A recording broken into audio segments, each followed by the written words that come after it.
In the midst of an ordinary day in the Faculty of Architecture at the Middle East Technical University, students hurried about, immersed in their term projects. Unbeknownst to everyone, an extraterrestrial visitor from the depths of the fourth dimension descended upon the quiet corridors of academia. His arrival went unnoticed by most, except for one, a frustrated student toiling away on her project. The alien startled the girl as he emerged from the shadows. "Who are you?" asked the girl. "A time traveler," he answered. "Just a kind traveler." So kind indeed that he offered to help the girl with her project. "I don't see how," said the girl. "Well, I come from the fourth dimension where the surface is not a border. I can just reach out and touch your mind, shape your thoughts." "Why should I trust you with my thoughts?" asked the girl, so he started to explain. "Together, we can elevate your creative process. I recognize what a project requires in order to meet the standard. I've observed every project hosted by this faculty, both those made in the past and those yet to be made. To witness the entire spectrum is possible for me, as it is not confined in the linear progression of time. For me, the spectrum is non-directional and never-ending.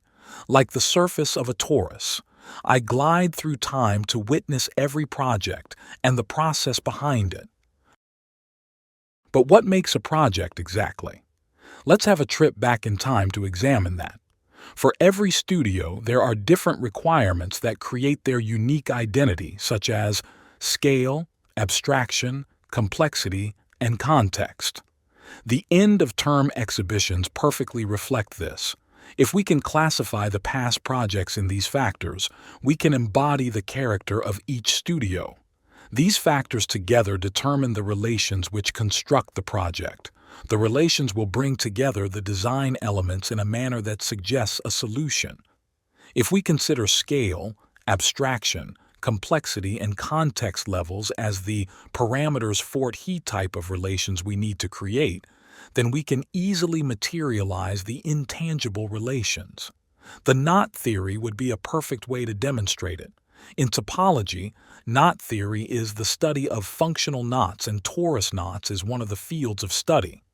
Three functions combined together allows us to create continuous knot curves in the three-dimensional space. Thus, by creating the perfect knot, we can achieve the necessary relations between elements and the project achieves its final form.